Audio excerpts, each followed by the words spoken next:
Banned from the trip, billed for their Paris feast. I cut them off mid-vacation. What came next was a quiet counterattack that left them scrambling. I was standing at my front door, suitcase packed and passport in hand, when my phone buzzed with a message that would shatter everything I thought I knew about family. The notification sound seemed louder than usual in the quiet hallway, cutting through my excitement like a blade through silk. I'd been humming an old melody, the kind my wife used to sing when she was alive, while double-checking my travel documents one final time. The anticipation had been building for months. European vacation plans spread across my kitchen table like a treasure map, restaurant recommendations printed and highlighted, museum tickets purchased in advance, hotel confirmations neatly organized in a folder that now felt heavier than it should. I'd researched walking tours through cobblestone streets, imagined sharing gelato with my daughter in Rome, pictured us laughing over wine in a Parisian cafe. But when I read those words on my phone screen, the world tilted sideways. You are not joining us. My husband thinks it's better if this stays family only. The message glowed against the black screen, each word burning itself into my memory. I read it once, then twice, my thumb hovering over the keyboard as I tried to formulate a response that wouldn't reveal how deeply those words had cut. Before we continue, please subscribe to the channel and let us know where you're listening in the comments. The silence in my house became deafening. Minutes earlier, I'd been checking the weather forecast for Paris, mentally planning which jacket to pack for those cool European evenings.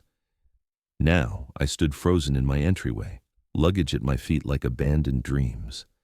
The grandfather clock in my living room ticked with mechanical precision, each sound echoing off walls that suddenly felt too close, too empty. Family only. The phrase repeated itself in my mind like a broken record player stuck on the worst possible song. I was her father. I had raised her, supported her, walked her down the aisle at her wedding. I had been there for scraped knees and broken hearts, graduation ceremonies and job interviews. When had I stopped being family and become something else entirely? My legs felt unsteady as I made my way to the kitchen, setting my phone down on the granite countertop I had installed myself 3 years ago. The same countertop where I'd spread out those European travel brochures, circling restaurants and marking must-see attractions with the enthusiasm of someone half my age. The coffee maker gurgled in the background, but the sound felt distant, muffled by the cotton wool of shock that seemed to fill my ears. I poured myself a cup with hands that trembled slightly, the ceramic mug warm against my palms. Through the kitchen window, I could see Mrs. Henderson next door, watering her prize-winning roses. Normal life continuing its predictable rhythm while my world crumbled in real time. A jogger passed by on the sidewalk, earbuds in, completely unaware that someone's heart was breaking just 20 feet away. The logical part of my brain tried to make sense of what had happened. Maybe there was a misunderstanding. Maybe the hotel had mixed up the reservations. Maybe Todd, my son-in-law, had simply panicked about the expense and didn't know how to tell me directly. But deep down, in that place where truth lives before we dress it up with explanations, I knew this was deliberate. I walked back to my suitcase, still sitting by the front door like a faithful dog waiting for a walk that would never come. The clothes inside were folded with care, each item chosen for specific occasions I'd imagined. The blue button-down shirt for dinner at that restaurant Lindsay had found near the Louvre. The comfortable walking shoes for exploring Roman ruins. The lightweight jacket for evening strolls along the Seine. My phone rang, cutting through the heavy silence. The caller ID showed Lindsay's name, and for a moment, hope flickered in my chest. Maybe she was calling to explain, to apologize, to tell me this was all a terrible mistake. I answered on the third ring, my voice steadier than I felt. Dad, I know you got my message. Her tone was matter-of-fact, almost businesslike. No warmth, no regret, just efficient communication. I did. I'm trying to understand what happened. There was a pause, and I could hear background noise on her end. Airport announcements, the rumble of suitcase wheels on tile floors. She was already there, already beginning the adventure I'd helped plan but would never experience. Todd's parents decided to join us at the last minute. It just makes more sense to keep it to immediate family. Immediate family. The words hit me like a physical blow. I sank into my favorite armchair, the leather creaking under my weight. And I'm not immediate family? You know what I mean, Dad. Don't make this more difficult than it needs to be. But I didn't know what she meant. I didn't understand how the man who had held her as a baby, who had taught her to ride a bicycle, who had paid for her college education and her wedding, could suddenly be excluded from immediate family. The confusion must have shown in my voice. Lindsay, I've been looking forward to this trip for months. We planned it together. I know, and I'm sorry about the timing, but Todd thinks it would be better if you stayed home this time.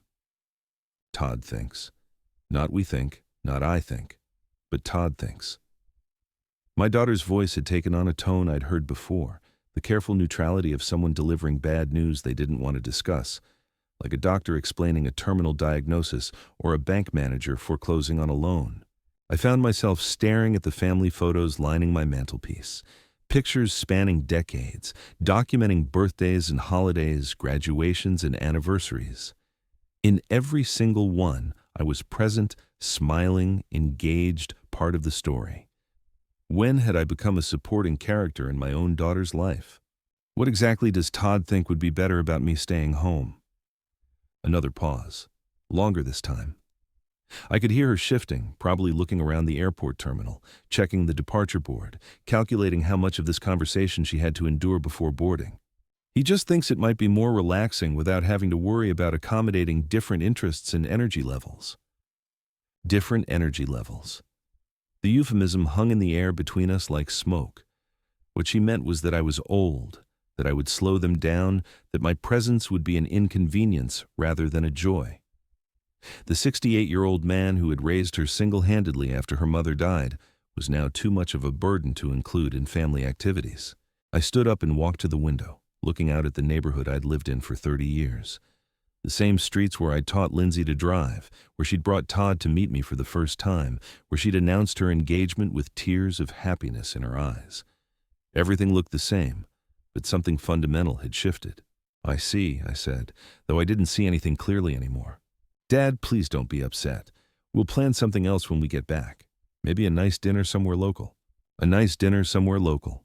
A consolation prize for the father who no longer fit into the main event. I felt something harden in my chest, a protective shell forming around the soft parts of my heart that had been damaged beyond repair. Have a wonderful trip, Lindsay. Dad, I ended the call before she could finish, setting the phone down with deliberate care.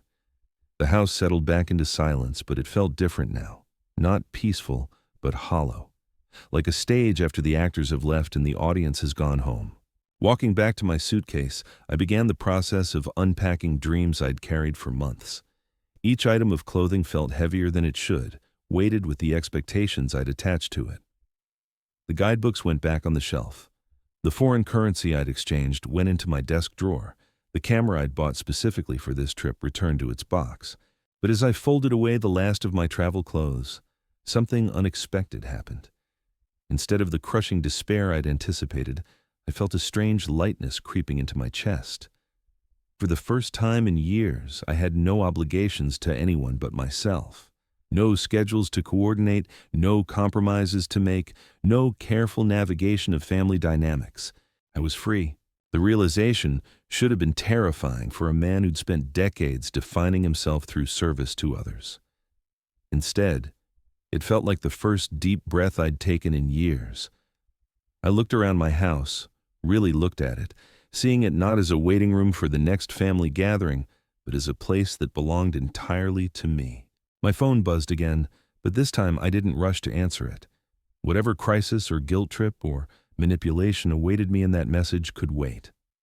For the first time in longer than I could remember, I was going to put my own needs first. The afternoon sun slanted through my living room windows, painting everything in golden light. Outside, the world continued its relentless march forward, but inside my house, time seemed to slow down. I made myself a proper lunch, something more substantial than the quick sandwiches I usually ate. I put on music, something I enjoyed rather than what others might prefer. And slowly, carefully, I began to consider what freedom might actually look like for a man who'd forgotten he deserved it. The freedom felt intoxicating at first, like stepping out of a stuffy room into fresh air. But as the hours passed, reality began to settle in with uncomfortable weight. I found myself checking social media, scrolling through vacation photos that hadn't been posted yet, refreshing feeds that showed nothing but ordinary Tuesday afternoon updates from friends and neighbors. Then I saw it, a notification that made my blood run cold. Todd's father, standing in front of the Eiffel Tower, grinning at the camera with that satisfied expression of someone who'd won a game I didn't even know we were playing. The timestamp showed it was posted just 2 hours ago. My hands began to shake as I clicked on the profile to see more. There they were, all 4 of them. Todd's parents, Todd and Lindsay, clustered together at a sidewalk cafe in what was unmistakably Paris. Wine glasses on the table, that golden afternoon light that only exists in European cities, painting their faces with warmth and contentment. Lindsay's caption made my stomach drop like a stone thrown into deep water. So grateful for family time in the city of light with the people who matter most. The people who matter most. I counted the faces in the photo with trembling fingers. 1, 2, 3, 4. Not 5, never 5. The mathematical certainty of my exclusion hit me harder than any words could have. I set the phone down carefully, as if it might explode if handled roughly. The living room around me felt different now, smaller somehow, like the walls were closing in. Through my window I could see the Johnsons loading their car for what looked like a family road trip. Normal families doing normal things together. No one was being carefully, deliberately excluded from their adventures. The betrayal came in waves, each one stronger than the last. This wasn't a last-minute decision about Todd's parents joining them. This had been planned, orchestrated. They had discussed my exclusion, weighed the pros and cons of my presence, and decided I was more trouble than I was worth. The realization that my own daughter had participated in this conspiracy made breathing difficult. I walked to my home office, drawn by some instinct I couldn't name. The walls were covered with photographs spanning decades. Lindsay's first steps taken right here in this house. Her high school graduation, where I'd been so proud I'd embarrassed her with my enthusiastic cheering. Her wedding day, where I'd walked her down the aisle with tears streaming down my face. In every single photograph, I was present, engaged, part of the story.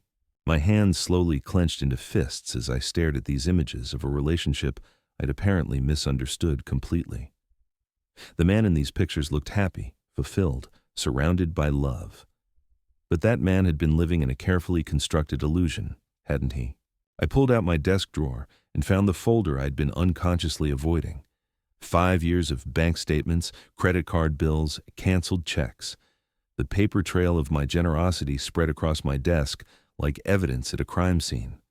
The down payment for their house, $47,000 from my retirement savings, the car payments I'd taken over when Todd lost his first job, the credit card debt I'd absorbed when they couldn't make ends meet, the European vacation fund I'd been building for months, the money that had bought their tickets to Paris while I sat alone in my house processing their betrayal. But it wasn't just the money. I remembered the sacrifices that went deeper than dollars. The fishing trip with my college buddies I'd canceled because Lindsay needed help moving. The woman from my book club who'd asked me to dinner. I'd said no because Lindsay needed babysitting for a work event that turned out to be optional. My own dreams consistently postponed while I funded theirs. The pattern was so clear now I couldn't believe I'd missed it for so long. Sunday dinners where Todd barely acknowledged my presence. Holiday gatherings where I felt like an outsider in conversations about people and places I didn't know. The subtle ways he'd made me feel unwelcome in their lives while simultaneously accepting my financial support. They'd never invited me to join their world. They'd invited me to fund it. My phone rang, cutting through the heavy silence of my office. Lindsay's name appeared on the screen, and I felt a surge of something I didn't recognize. Not hope this time. Something harder and colder. "Dad, I saw you liked Todd's father's photo on Facebook." Her voice carried a note of caution, like someone testing the temperature of water before diving in. I hadn't realized I'd liked anything, but apparently my thumb had betrayed my surveillance. "Just curious about how the family vacation was going." "Dad, please don't make this weird. We're having a lovely time." "I'm sure you are." Todd's parents seemed to be enjoying themselves. A pause. I could hear the background noise of a bustling European street, the kind of authentic travel experience I had dreamed of sharing with my daughter. "Look, I know this is awkward, but Todd's parents are really easy to travel with. They don't need constant attention or special accommodations. Constant attention, special accommodations. Each phrase felt like a small knife, precisely placed to cause maximum damage. In her mind, I'd become a burden rather than a companion, an obligation rather than a joy. I understand completely, I said, my voice steadier than I felt. Do you because you sound angry? I'm not angry, Lindsay. I'm learning. Learning what? I looked around my office at the photographs, the bank statements, the evidence of a relationship built on my usefulness rather than my worth. For the first time in years, everything was perfectly clear. I'm learning the difference between being loved and being needed. The silence on her end stretched long enough that I wondered if the call had dropped. When she finally spoke, her voice had taken on that edge I'd heard too often lately. That's not fair, Dad. You know I love you. Do I?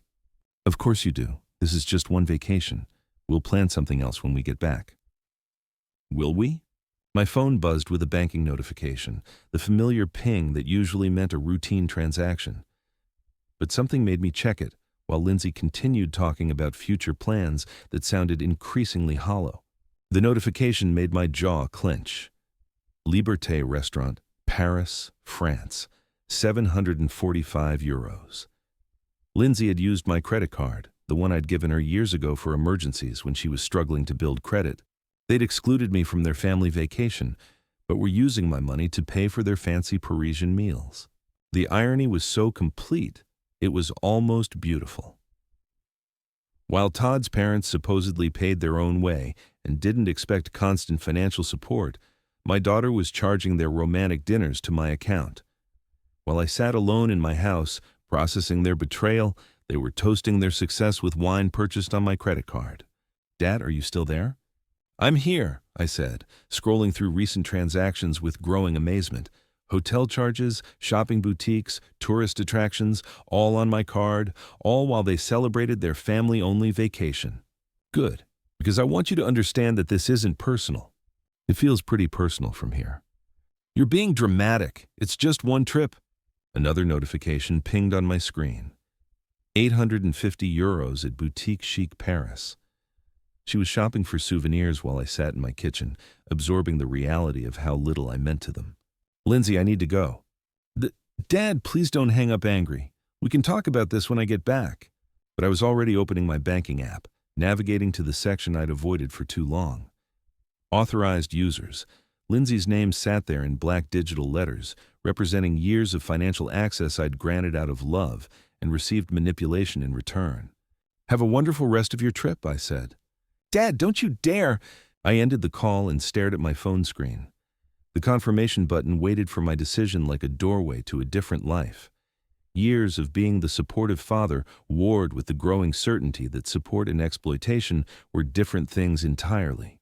My finger hovered over the screen for just a moment. Then, with movements more decisive than I'd felt in years, I removed Lindsay's access to my accounts. The confirmation message appeared instantly. Authorized user access revoked. For the first time since receiving that devastating text message, I smiled. The coffee maker gurgled to life in my kitchen as I made myself a proper dinner. Not the quick sandwiches or frozen meals I'd been living on, but something that required attention and care. The kind of meal I used to make when I cooked for someone who appreciated the effort. Tonight, I was cooking for someone who deserved it. As I chopped vegetables and seasoned meat, my phone remained silent on the counter. No urgent calls, no guilt-inducing texts, no emotional manipulation designed to restore the status quo. Just blessed, liberating silence. Through my kitchen window, I watched the sunset paint the sky in shades of gold and crimson. Tomorrow would bring consequences, I knew. Angry phone calls and tearful confrontations, threats and ultimatums designed to force me back into my role as the family's personal bank account. But tonight, for the first time in longer than I could remember, I was cooking dinner for someone who mattered, someone whose dreams and needs and dignity deserved consideration. I was cooking for myself. The realization should have felt selfish. Instead, it felt like coming home after a very long journey to a place I'd forgotten existed, a place where I was wanted rather than merely useful, where my presence was a gift rather than a burden. where I was finally genuinely free. The morning after my small victory with the credit card felt different.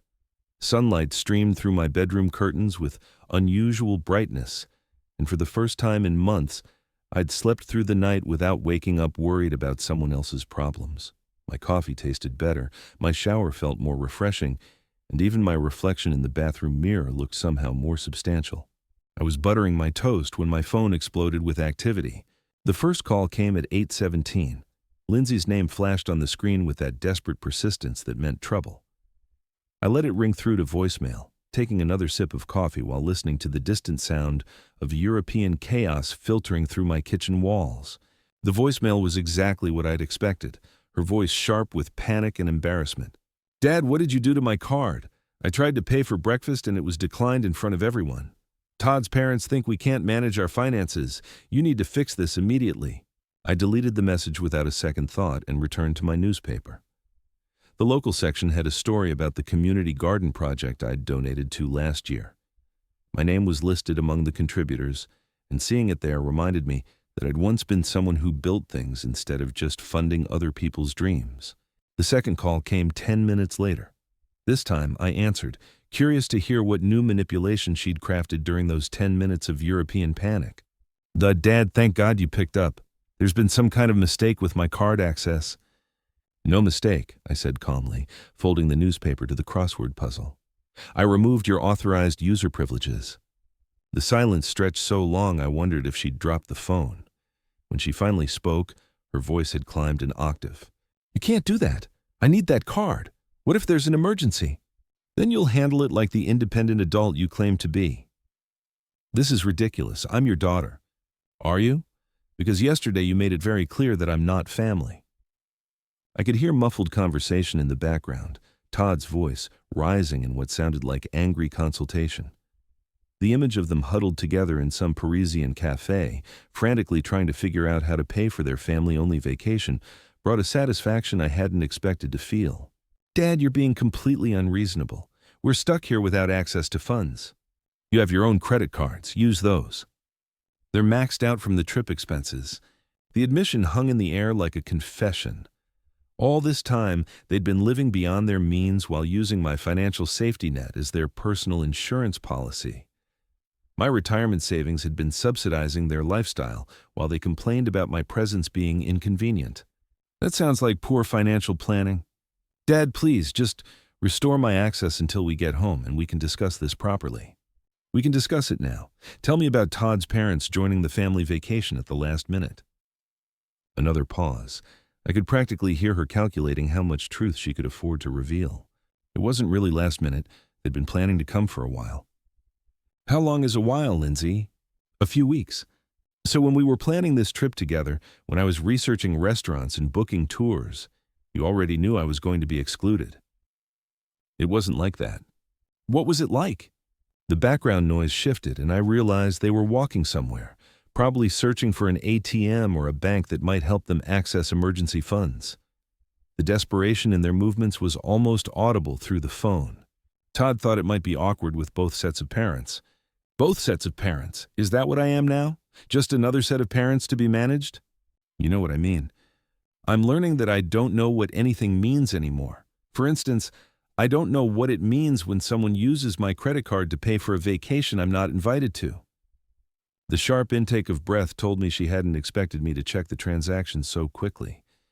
In her mind, I was probably still the trusting father who paid bills without reading them, who provided support without asking questions. "Dad, those were legitimate expenses for a family vacation that excluded family." "You're twisting everything." "Am I? Because from where I'm sitting, it looks like you wanted my money but not my company. You wanted my financial support but not my presence. You wanted me to pay for a vacation I wasn't allowed to enjoy." The honesty in my own voice surprised me. For years I'd swallowed these observations, pushing them down in the name of keeping peace. But peace at what cost? And peace for whom? "That's not fair." "Fair? You want to talk about fair? Let me tell you what fair would look like." I stood up from my kitchen table and walked to my home office, where bank statements and receipts still covered my desk, like evidence in a trial I was finally ready to prosecute.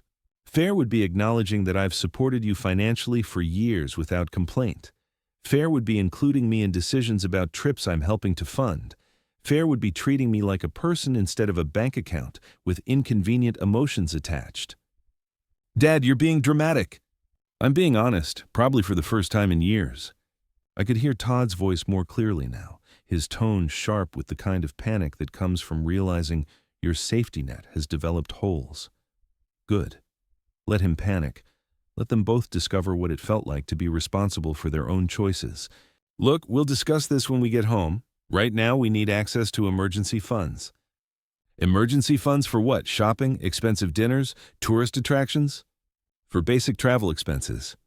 Then use your basic travel budget, the one you should have planned before taking a vacation you couldn't afford. Dad, please, we're family. Are we? Because yesterday you made it very clear that family means something different to you than it does to me. The desperation in her voice was becoming more pronounced, and I found myself wondering if this was how she'd always sounded when asking for money. Had I been so eager to help that I'd missed the manipulation in her tone? What do you want from me? The question caught me off guard. What did I want? For months I'd been focused on what others wanted from me, what they needed, what would make them happy. The concept of my own wants felt foreign, almost selfish. But as I sat in my office, surrounded by evidence of my own generosity, the answer came with startling clarity. I want to be treated with respect. I want to be valued for more than my bank balance. I want to be included in family decisions that affect me. And I want you to understand that love isn't something you can withdraw like money from an ATM. Of course I love you. Do you, or do you love what I provide? The question hung in the air between us, transmitted across thousands of miles of ocean and decades of accumulated resentment.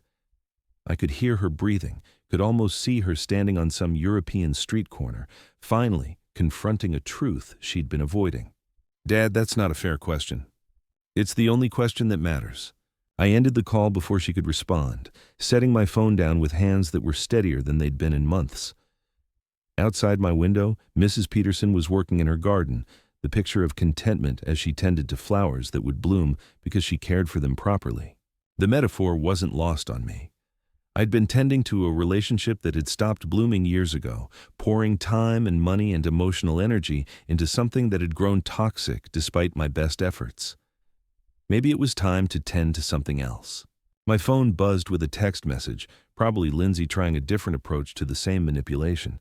I glanced at it without opening it. Whatever guilt or anger or false promises waited in that message could wait indefinitely. For the first time in years, I was more interested in my own thoughts than in managing someone else's crisis. I walked through my house with new eyes, seeing it not as a staging area for family gatherings that might never come, but as a space that belonged entirely to me. The furniture I'd chosen, the books I'd collected, the photographs that told my story rather than serving someone else's narrative. In my bedroom, I opened the closet where my travel clothes still hung from yesterday's aborted packing session. The blue shirt I'd chosen for Parisian dinners, the comfortable walking shoes for cobblestone streets, the lightweight jacket for evening strolls I'd never take. But instead of sadness, I felt something unexpected. Possibility. These clothes could still take me places. Maybe not to Europe with people who didn't want me there, but somewhere else entirely. Somewhere chosen for my own reasons, on my own timeline, with people who actually enjoyed my company. I pulled out my laptop and opened a new browser window. Travel destinations for seniors, I typed, then deleted it. The word seniors felt like a limitation I was no longer willing to accept. Instead, I typed adventure travel for people who've earned their freedom. The search results filled my screen with possibilities I'd never considered. River rafting in Colorado, photography tours in New Mexico, wine tasting in California, archaeological expeditions in Arizona, adventures designed for people with the wisdom to appreciate them and the resources to enjoy them properly. My phone rang again, but I didn't even glance at it. Whatever crisis Lindsay and Todd were manufacturing in their European paradise could wait.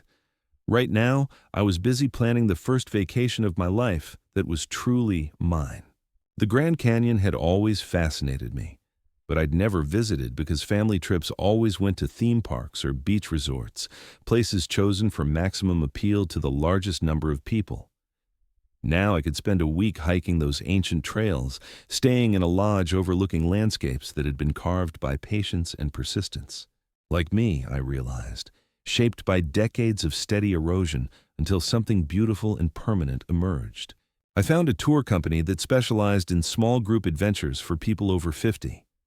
The testimonials spoke of rediscovered independence, new friendships formed over campfires, and the profound satisfaction of proving to yourself that age was just a number.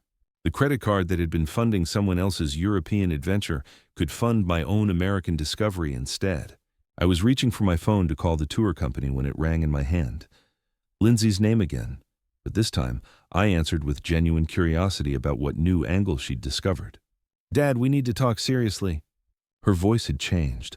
The panic was still there, but underneath it was something harder, more calculating. "I'm listening." "Todd and I have been discussing your recent behavior, and we're concerned about your mental state." Mental state. The phrase landed like a chess piece being moved into position for checkmate. I leaned back in my office chair, suddenly alert to the game being played. What kind of concerns? Erratic financial decisions, impulsive behavior, isolating yourself from family. These could be early signs of dementia or other cognitive issues. The audacity was breathtaking.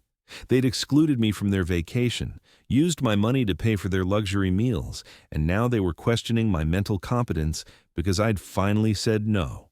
"I see. And what do you recommend for these cognitive issues?" "We think you should see a doctor when we get back. Maybe consider assisted living arrangements where professionals can help you make better decisions." Assisted living. The threat was clear and devastating. They wanted to have me declared incompetent so they could control my assets while warehousing me somewhere convenient. The vacation exclusion wasn't just about their comfort. It was about positioning themselves as my responsible caregivers while I played the role of confused elderly parent. "That's very thoughtful of you." "Dad, we're only thinking of your welfare." "Are you? Because it sounds like you're thinking of my bank account." That's exactly the kind of paranoid thinking that worries us. The manipulation was so elegant, I almost admired its construction. Any resistance I offered would be framed as evidence of my declining mental state. Any independence I showed would be labeled as confusion. Any financial decision that didn't benefit them would be proof of my incompetence. "Well, you don't need to worry about that anymore." "What do you mean?"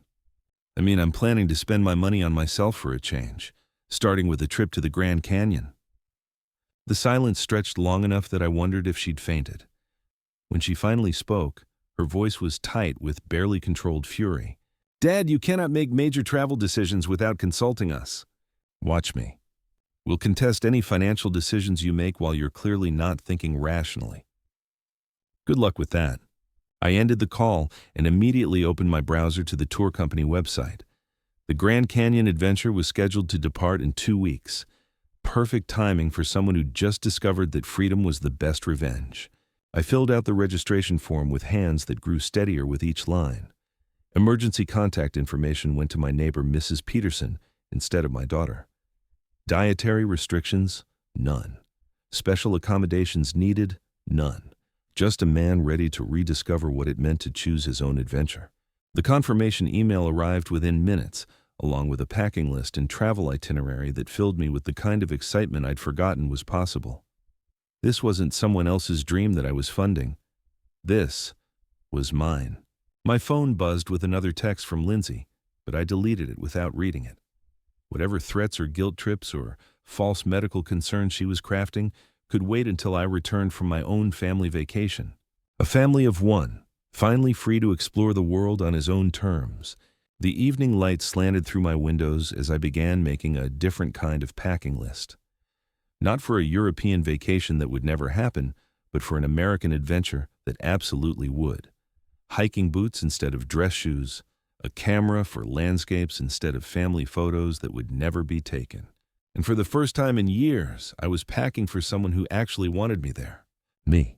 The next morning brought news that shattered even my newfound sense of control. I was sipping coffee and reviewing my Grand Canyon itinerary when my phone rang with a number I didn't recognize.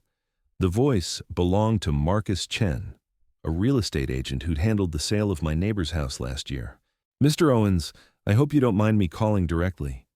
Your daughter Lindsay contacted me yesterday about listing your property. She mentioned you'd discussed selling and moving into senior care. The coffee mug nearly slipped from my hands. I haven't discussed anything of the sort. A pause. Oh, she seemed quite certain. Said she had power of attorney and was handling your affairs due to health concerns. Power of attorney. The words hit me like a physical blow. Lindsay was already moving to have me declared incompetent, trying to seize control of my assets while positioning herself as my concerned caregiver.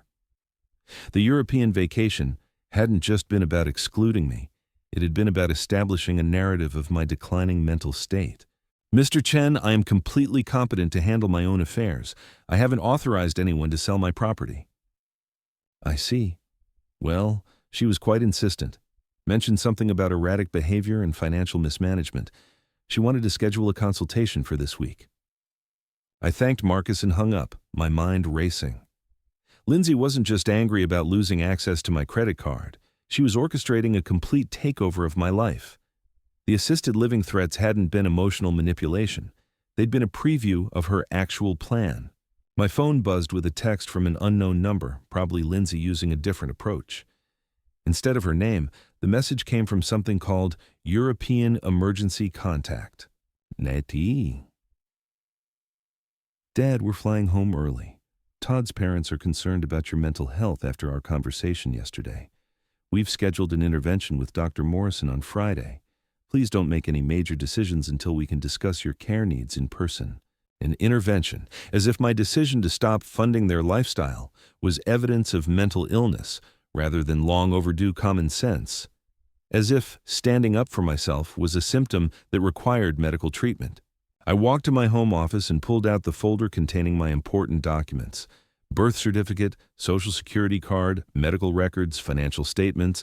Everything was in order. Everything documented my complete mental competency.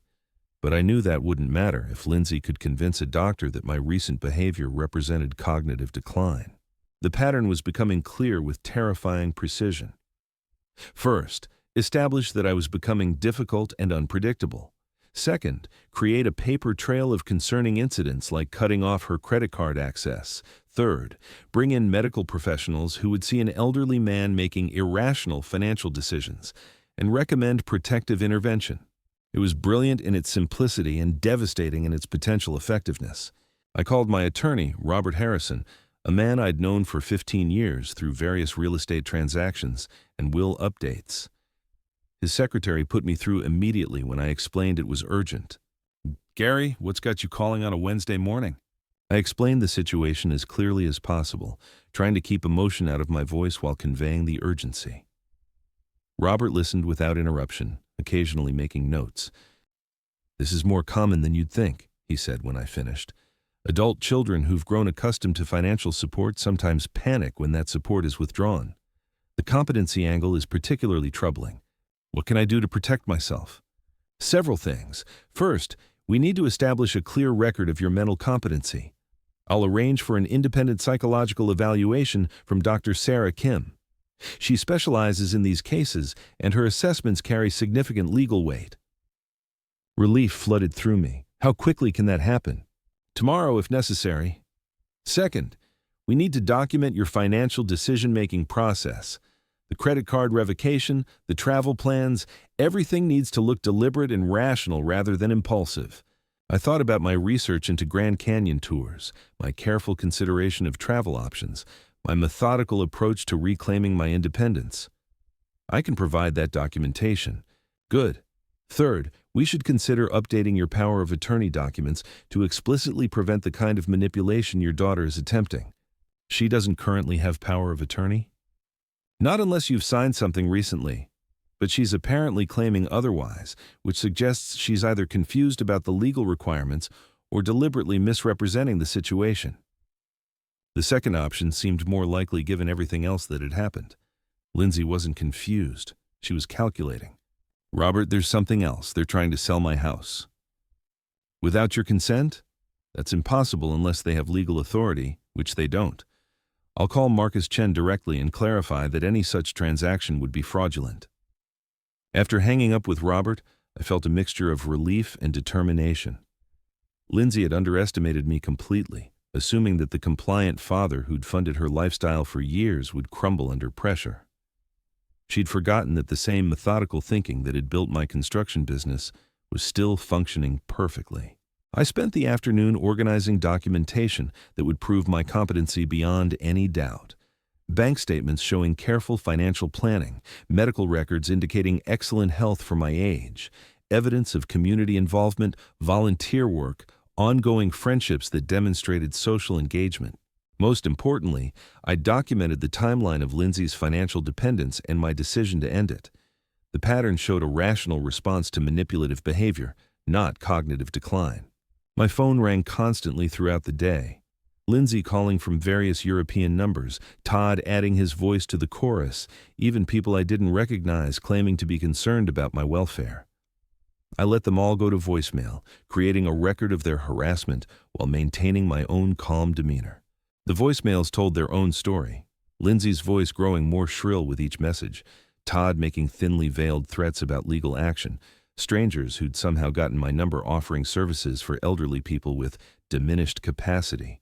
The campaign was coordinated and aggressive, designed to create the impression that everyone was worried about my mental state. Everyone except me, apparently. That evening, I made myself a proper dinner and sat down to plan my response. Not a defensive reaction to their attacks, but a proactive strategy that would demonstrate exactly how sharp my thinking remained. I opened my laptop and began researching Lindsay's financial situation with the same thoroughness I'd once applied to construction projects. Public records, social media posts, professional networking sites. The picture that emerged was even worse than I'd suspected. Their mortgage was 3 months behind despite my regular payments. Todd's employment history showed a pattern of job losses and extended unemployment periods. Lindsay's income alone couldn't support their lifestyle, which explained their desperation when I'd cut off their funding. They weren't just trying to control my assets out of greed. They were trying to avoid financial ruin. The knowledge gave me leverage I hadn't expected to need, but was grateful to possess. When they returned from Europe with their intervention plans and competency challenges, I would be ready with facts they couldn't dispute or manipulate. I was still researching when my doorbell rang at 9:30. Through the peephole, I saw Mrs. Peterson from next door, holding what looked like a casserole dish and wearing an expression of concern. "Gary, I hope I'm not bothering you. I brought some of that chicken and rice you liked."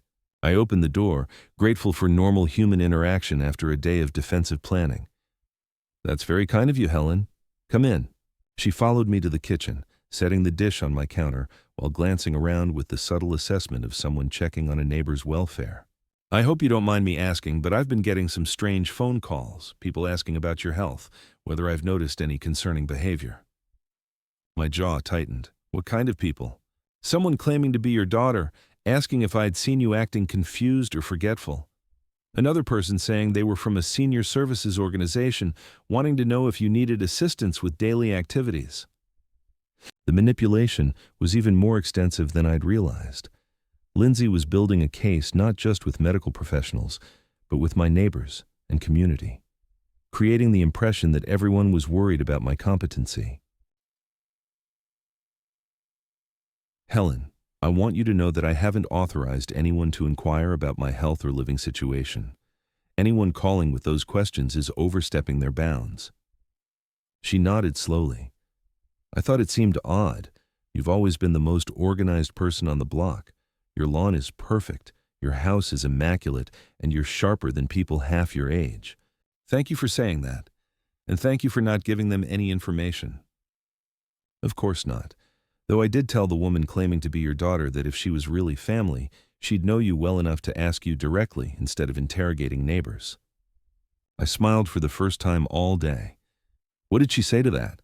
"She got very angry and hung up, which told me everything I needed to know about her motives."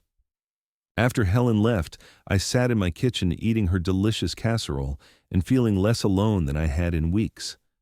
Not everyone was susceptible to Lindsay's manipulation. Some people could still recognize the difference between genuine concern and calculated interference. My phone buzzed with another message, but instead of anxiety, I felt curiosity about what new angle they'd discovered. The text was from Lindsay's number, sent from whatever European city they were currently occupying. Dad, we've spoken with Dr. Morrison and several other medical professionals. They're all concerned about the pattern of behavior you've exhibited. The financial decisions, the isolation from family, the paranoid accusations. We're flying back tomorrow to help you get the care you need. Paranoid accusations. They were already reframing my accurate observations about their manipulation as symptoms of mental illness. Any resistance I offered would be evidence of my declining faculties. But I had something they didn't expect: documentation, legal representation, and the kind of strategic thinking that comes from years of successful business management. They'd assumed I would panic and crumble under pressure. Instead, I was planning the most important project of my life, the project of proving that independence wasn't a mental health issue, but a fundamental right that couldn't be revoked by people who preferred me controllable and compliant. I pulled out my phone and called Robert Harrison's emergency line. "Robert, they're coming back tomorrow. We need to accelerate everything." "Consider it done. Dr. Kim can see you first thing in the morning. I'll have preliminary legal documents ready by noon. And Gary?" "Yes?" "Don't let them in your house without me present. Once they're inside, they can claim they're providing necessary care and use that as evidence of your incapacity." The advice chilled me, but I understood its wisdom. My own home could become a trap if I wasn't careful about who I allowed inside and what they might claim about my condition. I spent the evening preparing my house like a fortress, important documents secured in my safe, emergency contacts updated to include Robert and Dr. Kim instead of Lindsay. A detailed timeline of recent events printed and organized for easy reference. Most importantly, I practiced staying calm under pressure. Whatever emotional manipulation they brought back from Europe, I would respond with facts and documentation rather than hurt feelings or defensive anger. They'd taught me that love could be weaponized. Now I was going to teach them that dignity could be defended. The morning of their return, I dressed carefully in my best suit and drove to Dr. Kim's office for the competency evaluation I'd requested. The assessment took 3 hours and covered everything from basic cognitive function to complex financial decision-making scenarios. Dr. Kim was thorough and professional, testing my memory, reasoning ability, and judgment with the kind of objective standards that couldn't be influenced by family politics or emotional manipulation. "Mr. Owens," she said as we concluded, "your cognitive function is excellent for any age, but particularly impressive for 68. Your recent financial decisions show clear reasoning and appropriate self-protection instincts. Anyone questioning your mental competency is either misinformed or motivated by factors other than your welfare." The written report would be ready by afternoon, complete with detailed test results that would demolish any claims about my mental decline. From Dr. Kim's office, I drove directly to Robert's law firm, where we finalized protective legal documents and reviewed strategy for the confrontation that was certainly coming. "Remember," Robert advised as I prepared to leave, "they'll try to make this emotional. Keep it factual. You're not defending your right to be independent. You're exercising it." I drove home feeling more prepared than I'd been for any challenge in years.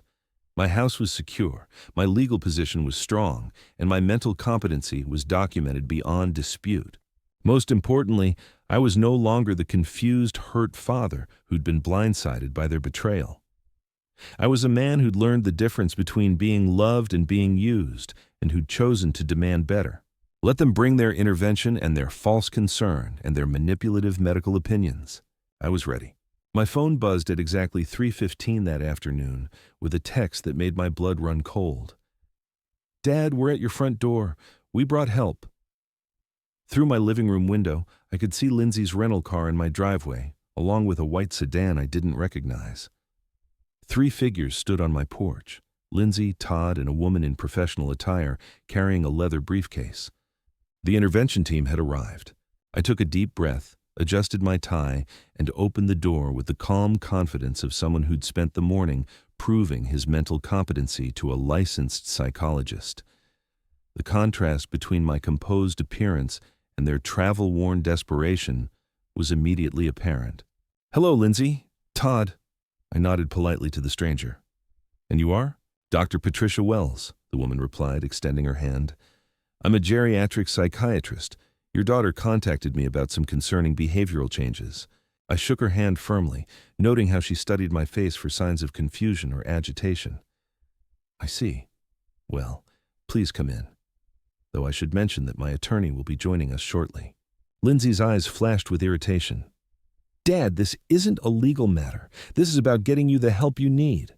A funny thing about help, I said, leading them to my living room. I've discovered it means different things to different people. The living room felt smaller with 4 people in it, but I'd arranged the seating deliberately. They took the couch, sitting close together like a unified front, while I chose my leather armchair, the one that gave me the best view of all their faces and positioned me slightly higher than their eye level. Dr. Wells opened her briefcase and pulled out a tablet. Mr. Owens, your daughter has expressed some concerns about recent changes in your behavior. Impulsive financial decisions, social isolation, and what she describes as paranoid thinking. Has she now? I leaned back in my chair, completely relaxed. And what specific examples did she provide? Lindsay jumped in before Dr. Wells could respond. Dad, you cut off my credit card access without warning. You're planning expensive trips you can't afford. You're accusing us of manipulating you when all we've ever done is try to help. Interesting perspective. I pulled out my phone and opened my banking app. Dr. Wells, would you say that monitoring one's own financial accounts represents paranoid thinking? She looked puzzled. Not at all. That's basic financial responsibility. Good to know. I showed her the screen displaying recent transactions. Because when I monitored my accounts last week, I discovered over $3,000 in charges from Paris, France, all made on a credit card I'd given my daughter for emergencies, during a vacation I wasn't invited to join. The silence was deafening. Dr. Wells looked from my phone to Lindsay with raised eyebrows. Todd shifted uncomfortably on the couch, his face reddening. Dad, those were legitimate travel expenses, Lindsay said weakly, for a family vacation that excluded family. I set my phone aside and looked directly at Dr. Wells. Doctor, in your professional opinion, would removing financial access from someone who's been using your credit cards without permission represent impulsive behavior or appropriate boundary setting? Dr. Wells was quiet for a long moment, clearly recalibrating her understanding of the situation. That would depend on the specific circumstances, but protecting one's assets from unauthorized use is generally considered prudent. My doorbell rang with perfect timing. Through the window, I could see Robert Harrison approaching with his own briefcase and the kind of confident stride that comes from years of winning difficult cases. That would be my attorney, I said, standing to answer the door. I hope you don't mind. I thought it would be helpful to have all perspectives represented. Robert entered with professional courtesy, introducing himself to everyone while assessing the room with the sharp eyes of someone trained to read group dynamics. He took the remaining chair, creating a more balanced arrangement that broke up their united front. I apologize for being late, Robert said, opening his briefcase. I was picking up some documentation that might be relevant to this discussion. He pulled out several folders. Dr. Kim's competency evaluation results, financial records dating back 5 years, and some interesting real estate documents. Lindsay's face went pale. What kind of real estate documents? Robert smiled pleasantly. Well, since we're all here discussing Mr. Owens's mental state and decision-making capacity, I thought it might be helpful to review some of his recent choices. For instance, his decision to sell the Maple Street property. The words hit the room like a bomb. Todd shot forward in his seat. What property on Maple Street? Your house, I said calmly. The one I purchased 2 years ago and never transferred to your names. Market conditions were excellent, so I sold it yesterday for a substantial profit. Lindsay's voice came out as a whisper. You sold our house? I sold my house, the one I bought that I paid for, that was titled in my name alone. I looked at Dr. Wells. Doctor, does selling one's own property at market value represent impaired judgment? She was staring at the documents Robert had spread across my coffee table. These show clear financial planning and market awareness. Nothing here suggests cognitive impairment. Todd erupted from the couch. Where the hell are we supposed to live? Our stuff is in that house. Was in that house, Robert corrected mildly. It's been moved to secure storage. First month's rent is paid. Lindsay began crying. Not the genuine tears of loss, but the calculated sobs she'd used since childhood when she wanted something. Dad, how could you do this to us? We're your family. Are we? I pulled out another folder. Because family doesn't usually exclude fathers from European vacations while using their credit cards to pay for luxury meals. Family doesn't try to have each other declared mentally incompetent to seize control of their assets. Dr. Wells looked up sharply. Is that what's happening here? Robert handed her a document. Mr. Owens's daughter contacted multiple people yesterday claiming to have power of attorney and seeking to have him placed in assisted living. She also attempted to list his property for sale without his knowledge or consent. The psychiatrist's expression shifted completely as she read the documentation. What had begun as a routine elder care assessment was revealing itself as something much more sinister. Dr. Wells, I said quietly, may I ask who contacted you about this evaluation? And who's paying for your services? She looked uncomfortable. Your daughter called me yesterday from Paris. She said it was an emergency situation requiring immediate intervention. She's arranged to pay my fees. I see. So the person who stands to benefit most from having me declared incompetent is also the one paying for the evaluation that would make that determination. Lindsay's tears stopped abruptly. That's not what this is about, isn't it? Because from where I'm sitting, it looks like you excluded me from a family vacation, used my money to pay for it. And when I finally said no to being treated that way, you decided to have me declared mentally unfit so you could control my assets. Robert cleared his throat. Dr. Wells, I think you should see these competency evaluation results. They were completed this morning by Dr. Sarah Kim, who specializes in elder care assessments. She read through the documents with growing amazement. These scores are exceptional. Memory, reasoning, judgment, financial planning, everything indicates excellent cognitive function. But he's acting irrationally, Lindsay protested weakly. Is he? Dr. Wells looked around the room, taking in my composed demeanor, the organized documentation, the clear timeline of events that Robert had presented. Because what I'm seeing is an elderly man who discovered his family was exploiting him financially and took appropriate steps to protect himself. Todd made one last desperate attempt. He's isolating himself from family. That's a warning sign of dementia. Or, I said, standing up and walking to my mantel where travel brochures were prominently displayed, it's a sign of someone who's finally ready to live for himself instead of being used by others. I picked up the Grand Canyon tour information and handed it to Dr. Wells. I'm planning a hiking trip to Arizona next month, solo travel at 68. Would you consider that evidence of mental decline or personal growth? She smiled for the first time since arriving. Given your excellent health and financial resources, I'd consider it admirable independence. The room fell silent except for the ticking of my grandfather clock. Lindsay and Todd sat deflated on my couch. Their intervention collapsed, their manipulation exposed, their housing situation suddenly precarious. Dr. Wells packed her materials efficiently. Mr. Owens, I see no evidence whatsoever of cognitive impairment or diminished capacity. In fact, your recent decisions show excellent judgment and appropriate self-advocacy. She looked at Lindsay with barely concealed disapproval. I won't be submitting any recommendations for assisted living or conservatorship. After she left, Robert gathered his documents while Lindsay and Todd sat in stunned silence. What happens now? Lindsay asked, her voice small and defeated. I looked at my daughter, really looked at her, seeing not the little girl I'd raised, but the woman who'd tried to steal my independence and dignity. Now you figure out how to take care of yourselves, like adults do.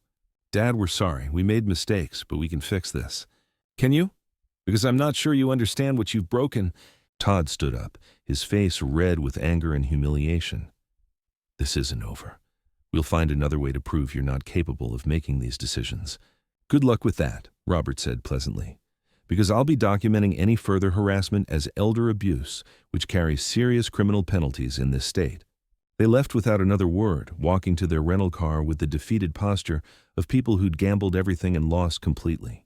I stood at my window watching them drive away, feeling lighter than I had in years. My phone sat silent on the coffee table. No emergency calls, no guilt trips, no manipulation. Just blessed, liberating silence. Robert patted my shoulder as he prepared to leave. You handled that perfectly. They won't be bothering you again. What if they try something else? They won't. People like that are bullies, and bullies back down when someone stands up to them with documentation and legal representation. You've shown them you're not the easy target they thought you were. After he left, I sat in my living room surrounded by the evidence of my victory. Bank statements showing my financial independence, travel brochures promising adventures chosen for my own enjoyment, legal documents protecting my autonomy from those who would steal it. Most importantly, I had something I hadn't possessed in years, the absolute certainty that I was living my own life instead of funding someone else's. My phone buzzed with a text from the Grand Canyon Tour Company. Departure in 10 days. Weather forecast excellent. Prepare for the adventure of a lifetime. I smiled, already imagining myself standing on the rim of that ancient canyon, breathing air that belonged entirely to me, taking photographs for albums that would tell my story instead of serving someone else's narrative. At 68, I was finally free to discover who I was when I wasn't being what everyone else needed me to be. The adventure was just beginning. If you like this story, please like this video, subscribe to the channel, and share your thoughts in the comments below. Click the video on the left to hear another incredible story of someone who refused to let family take advantage of their kindness. Thanks for watching, and remember, it's never too late to choose yourself.